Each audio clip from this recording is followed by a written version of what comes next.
नमस्कार मित्रांनो, मी करण मुथा आपले सगळ्यांचे स्वागत करतो EIFT मध्ये entrepreneur institute of foreign trade. So आज आपण आलेलो आहोत सोलापूर जिल्ह्यामध्ये टेंभुर्णीला. आमचे ऑलरेडी आता काही कंटेनर लोड होतात, त्यातलेच आपले एक दोन पार्टिसिपेंटचे कंटेनर लोड होतात. जसं की सर्वांना माहित असेल की आम्ही ऑलरेडी दुबई, इराण, टर्कीमध्ये सेटअप घेऊन बसलो. आम्ही ह्याच्यात जसं मागे देखील सांगितलं की आम्ही फक्त शिकवायचं काम नाही करत आहे, पण देखील आम्ही आमचे कंटेनर एक्सपोर्ट करता करताच मित्रांनो देखील तुम्हाला देखील संधी देतोय की तुम्ही आमच्या बरोबर मिळून काही पार्ट मध्ये किंवा फुल पार्ट मध्ये तुम्ही आमच्या बरोबर देखील कंटेनर एक्सपोर्ट करू शकता. इतकं नाही, जर तुमच्याकडे स्वतःकडे देखील प्रोडक्ट नसेल तर प्रोडक्ट नसताना देखील कमीत कमी गुंतवणूक मध्ये तुम्ही डायरेक्टली आमच्या बरोबर मिळून एक्सपोर्ट कसा करू शकता. तर आज जसं तुम्ही सगळीकडे बघू शकता की ही पूर्ण जी आहे ही पूर्ण आपली केळ्याची शेती आहे. तर आज मी तुम्हाला एक थोडक्यात माहिती देणार आहे ऑन फील्ड, जे की आता आपल्याकडे मुलं येतात बेसिकली ट्रेनिंगसाठी. सगळ्या ठिकाणी काय होतं की फक्त आपल्याला एक पुस्तकी ज्ञान दिलं जातं किंवा वरच्या वर माहिती दिली जाते, पण ऍक्च्युअल माहिती मित्रांनो तुम्हाला कधी मिळणार आहे जर तुम्ही फील्डला आलात तेव्हा तुम्हाला कळणार आहे की क्वालिटी कशी मेंटेन केली जाते, कसं पॅकिंग असतं, कसं वर्कआउट होतं हे तेव्हा तुम्हाला कळणार. जसं की तुम्ही बघू शकता हा केळ्यांचा पूर्ण घड आहे, ठीक आहे. ह्याच्यात आता जेव्हा एक्सपोर्टला माल मित्रांनो जातो तेव्हा ह्याच्यात एकच क्वालिटी जाते ज्याला फर्स्ट क्रॉप म्हणतो.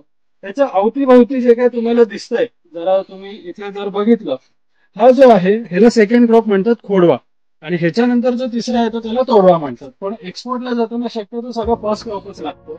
काही काही ठिकाणी मिक्सिंग मध्ये सेकंड क्रॉप देखील टाकला जातो, जो की एक्सपोर्टला चालत नाही, ज्याची शेल्फ लाईफ कमी असते.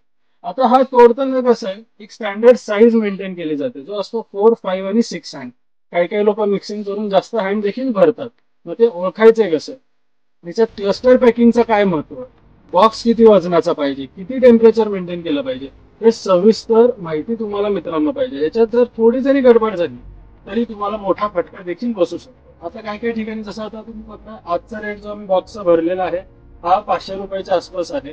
हा एकदम हायर साईडला रेट. आता हाच बॉक्स जवळजवळ 350, 400, 450 पर्यंत असतो.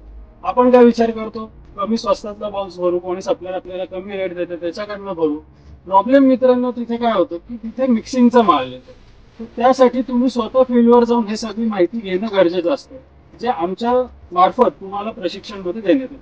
आता जसं तुम्ही इथे काही मागे बघू शकता, हे झाड पडलेलं, हे झाड मित्रांनो का पडलंय, वारा आला, वादळ आला, तर हा माल तुम्ही एक्सपोर्टला घेऊ नाही शकत. एक्सपोर्ट करण्यासाठी बेसिकली काय होतं, पहिला एक अख्खा दोरा मोठा बांधला जातो. सिमिलर ही जी काही फांदी आहे, वारा आलं तर हे हल्ल्यामुळे वजन जास्त असल्यामुळे झाड पडण्याचे देखील मित्रांनो चान्सेस असतात, तर ह्याला देखील दोरी बांधली जाते. सिमिलर जो 2 नंबरचा क्रॉप आहे, म्हणजे आता जसं की आपण बघू शकतो की पहिलं उत्पन्न केळीचं आलं, दुसरं उत्पन्न शक्यतो कोणी केळीचं लावत नाही, ज्याला कारण की उत्पन्न खराब येतं, क्वालिटी चांगली नाहीये. त्यामुळे काय होतं, त्याच्यानंतर आता एक साधारण कोणीतरी जर बघितलं तर आपण ऊस लावतो, त्यानंतर जर परत केळी लावली तर त्याने उत्पन्न मित्रांनो चांगलं आहे. तसंच खोडव्याचा माल म्हणजे काय ते देखील मी तुम्हाला मागे दाखवणार आहे.